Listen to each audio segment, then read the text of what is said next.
Алмазбек Акунжанович, мен көтөрө турган көйгөй бул көпчүлүктүн көйгөйү. Коопшаар долбоор ишке киргенде мен айттым эле да, бул конкретный проект эмес, бул коммерческий проект деп. Ол ошондой болуп чыкты, мына 1 жылга жетпеген убакыттын ичинде 1 миллиард сомго жакын айыппул салынды, анын 580 миллион сому төлөндү. 1 миллиардга жакын айыппулдун 90%-ын карапайым калк төлөп атат да. Илгери 4 буттуу карышкырдан корккан кыргыздар азыр 3 буттуу камерадан коркуп калды да, капталын эле карашат. Анан эң негизгиси элдин ушунчалык кыжырдануусун келтирген бул жолдо жүрүү эрежелерин жөнгө салган жол белгилери. Мына мен колумда турат. Мурун кабинетиме келген азыр таксисттер азыр үйүмдү издеп үйүмө келиштир да. Булардын бардыгы мага көргөзүп, мынтип тартып келди. Урматтуу Рускелди Чинович, карасаңыз дейт. Бишкектеги жол белгилеринин бардыгы мыйзамда каралбаган, бизде токтомдо бекитилбеген жол белгилерин кылып, өкмөт бир гана Вега концернинин ишин аткарып атат дейт. Ошонун кызыкчылыгын колдоп атат. Элдин карапайым элдин жолунан кайыштырып атпайбы? Бул кандай? Мыногу жерде жанагы гайлар отуруп тили буудай курuyт, мыйзам айткандачы. Айтышып атат, кече Кожобек Жайчыбек суроосуна берип атат, анда жол белгилери жөнгө салбаган кемчиликтер бар дейт. Бар эмес, алгыла да. Эмне үчүн турат бүгүнкү күнгө чейин? Мен өзүм чыгып көрдүм да. Мына Садыгалиев менен Денисовпенди карасаңар, баратканда бир келатканда бир белги. Бул эмне деген? Бул элдин атынан шабашка кылып атат да өкмөт. Бир компания кызыкчылыгын коргоп, мамлекеттин калкынын кызыкчылыгын коргоо жатпайбы. Экинчиден, президентибиз өткөндө бир конференцияда айтты. Адамдардын жеке маалыматы сакталыш керек деди. Туурабы?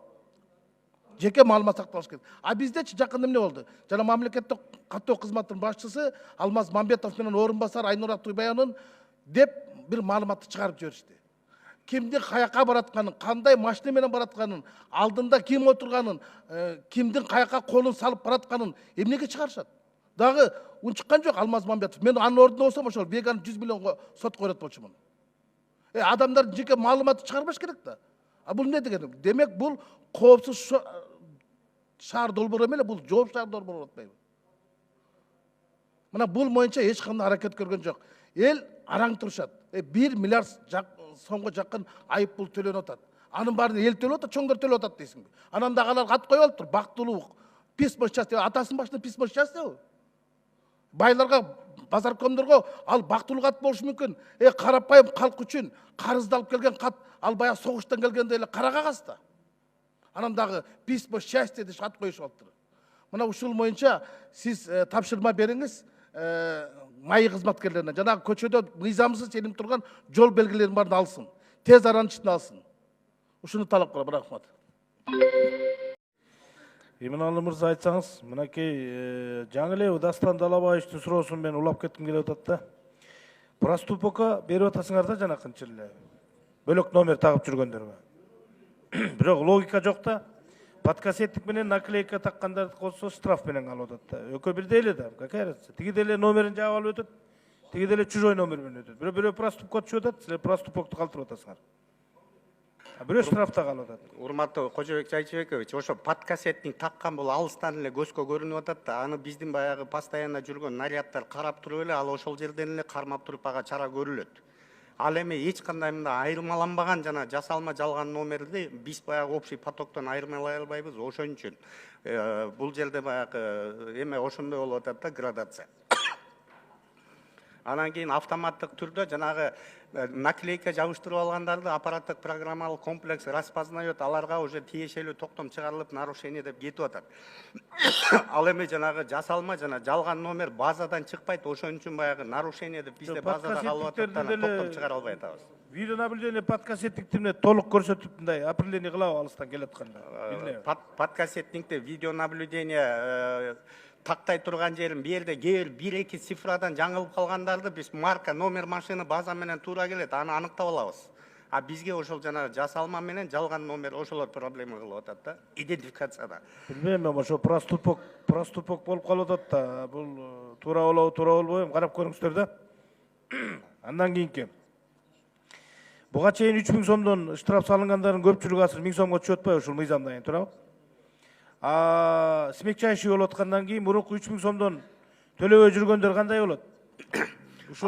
Алар боюнча мына азыр комитет менен чогуу иштеп чыктык. Бул жерде ошол мыйзам күчүнө кирген баштап баягы 3000 сомдук айыппул уже 1000 сомго базадан өзгөртүү киргизилет, бүт бардыгы жаңы мыйзамдын алкагында төлөнөт. Анда азыр эми элдер угуп атат да, анда бүт эле төлөбөйт да азыр. Бул мыйзам чыккандан кийин төлөйбүз деп туруп отура беришет. Эми андай болушу мүмкүн. Негизги максат айтып атпайбыз, бул акча чогултуу эмес. Негизги максат ошо коопсуздук маселеси. Эгер андай маселе болсо, ошондон кийин дагы төлөмдөрдүн жалпы суммасы көтөрүлүп, самый главный неотвратимость наказания биз ошого уклон кылабыз да. Жок, азыр бул мыйзам күчүнө кирерин эл укту, билет. Бул мыйзам өтөт. Значит, бирөө да төлөбөйт азыр. Бул 3000 сомдук нарушенияларчы. Себеби дегенде 1000 сомго түшүргөндөн кийин төлөйбүз дейт. 15 күндө төлөй турган 1,5 болуп атат. Сиз туура айтып атасыз, Ожок Жербекович. Ошон үчүн биз баягы ускоренный ирет менен ошону баягы Муну тез кабыл алыш керек да. Кудай буйрса 1-январдан баштап күчүнө кирет да. Анан колдорунда 3000 сомдон алып жүргөндөрдү кайта силер кагаз берип жөнөтүп 1000 сомго түшүрөсүңөр. Эмне кыласыңар? Жок, ал боюнча кагаз берилбейт. Биз уже инфоком баягы система менен сүйлөшкөнбүз. Мыйзам күчүнө кирген баштап бир кнопканы баскан менен общий системада өзгөртүү болот. Уже автоматически 1000 сом көрсөтөт да. Анан бу 110 км/час кылып атпайсыңарбы? Өзгөртүпчү. Ушулардын баары кайсы жерлерде, андан тышкары ушу негизи эле жол знактарын бир көңүл бөлсөңөр, кээ бир жерлерде туура эмес турат да, дагы элечи. Туура, жол белгилери боюнча чоң көйгөй маселе бар. Ал эми 110 километрде азыр пилоттук режимде биз бир гана участокты азыр карап атабыз. Бул Бишкек Нарын Торгорат жолунан Куакынын поворотунан Балыкчы шаарына чейинки участок 23 километр. Азыр экспериментальный ошону кылабыз. Анан калган жерлер коопсуздук маселесине жооп берген күндө гана уруксат бериле турган болот. Эми Иманалый мырза, негизи азыр эми Жигули минбейт да элдер. Мерседес көткөн, Тойоталарда жүрөт. Анан биз бага Союз моюнда кала бердик да 60 км/час менен негизи эле кээ бир жерлерде өзгөртүш керек да, өзүңүздөр да карап көрүңүздөр да. Чоң рахмат. 7 февраль 2019 жылдан баштап күчүнө кирди. Бүгүн иштеп атканына 11 ай, 11 декабрда 11 айдан ашып атат. Şu 11 айдын ичинде иштегенде эмне себептен мыйзам иштеген жок, ага ким жоопкерчилик алып атат? Эгер иштебей турган болсо өкмөт алдын ала мыйзам кириш керек болчу да. Муну дагы мына депутаттар демилгелеп, алдын ала депутаттар демилгелеп өкмөттүн да бир эмесин жумушун аткарып атат да. Ошо ким жоопкерчилик алды? Айткылачы.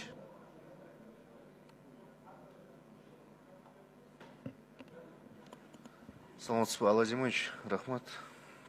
Абиров Мактыбек.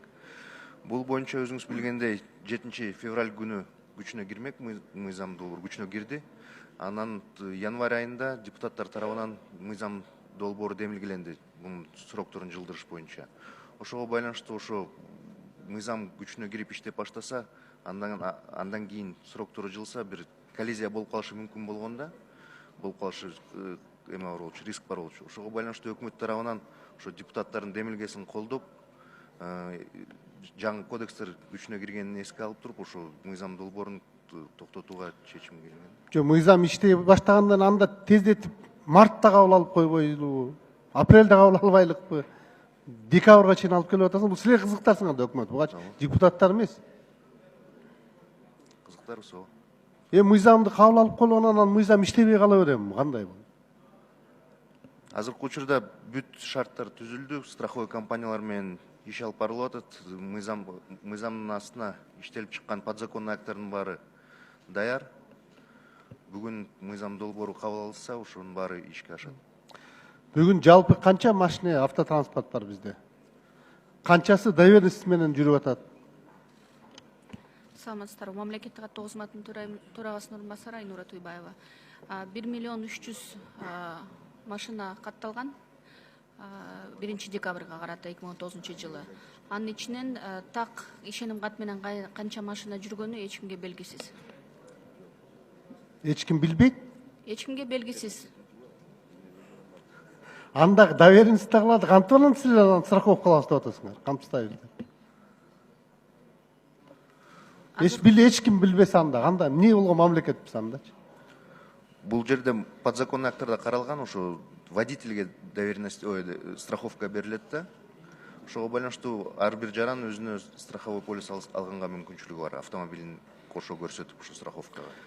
Ушунда бир тартипке алып келиш керек дейм. Канча доверенность менен жүрөт, канчасы өзү айдап жүрөт машинаны, бир мындай билишибиз керек го дейм да, бир маалымат болуш керек да. Эч ким билбейт деп анан отурсак кандай? азыркы учурда Алазимович, автоунааларды мурун жарандар өзүлөрүнө каттабай ишеним кат менен жүрсө, азыркы учурда 1 декабрга карата уже 400 миңге жакын автоунаалар кайра каттоодон өтүп атат да. Мурун статистиканы карап көрсөк 100 миңге жетчү эмес 1 жылдын ичинде. Азыр 400 миң. Ошондо жарандар өзүлөрүнүн жоопкерчилигин эске алып, келип мамлекеттик каттоодон өткөрүп атат да. Мындай ишеним кат деген азыр кетип баратат уже. Анан азыр АСАга кирип баштаса, ошондо ким айдап жүрсө, ошол өзүнө жасаса болот да, ошондо так маалымат уже болуп калат. Тартипке салыш керек да, баары бир тартип болуш керек. 1 жыл деп атасың, 1 жылда жетише аласыңарбы же? 1 жылдан дагы келесиң же? Сразу эле 5 жылга узартпайлы анда. Алазимович, жетишебиз. Азыркы мен айткандай страховой компаниялардын баары өкмөт тарабынан дагы бүт нормативный акттардын баары даяр, страховой компаниялар даяр. Жетишебиз. Так жетишесиңер, жоопкерчилик аласыңарбы? Алабыз, ооба. Дагы ушу канча, мына өкмөттүн өкүлүнө айтайын деп атам да, бир Алмаз Бекакмжанович, бир анализдеп чыксаңар, канча мыйзамды кабыл алып атабыз, иштебей калып атат, 1 жылдап, 2 жылдап жүрөбүз. Анан кайра келип өзгөртүп, арты менен кылып коюп атабыз да. Мына кечээ да талкууладык. Жана алкоголдук продукция боюнча мамлекеттик автоматташтырылган системаны 1-январь 2018ден кириптир күчүнөчү. Бүгүнкүгө чейин бир да жумуш болгон жок да. Ким жоопкерчилик алат анда? Мыйзамдарды кабыл ала беребиз, анан мыйзамдар иштебей калса кайра өзгөртүп коюлу жүрө беребиз. Бир жоопкерчилик болуш керек да. Бирөөгө бир мындай бир жоопкерчилик алыш керек ага деген. Анан жөн эле алып эле жүрө берсе кийин кандай болот андачы? Ошого мына көзөмөлгө алып анализ иштеп чыксаңыздар деген ойду айткым келет да, биринчи.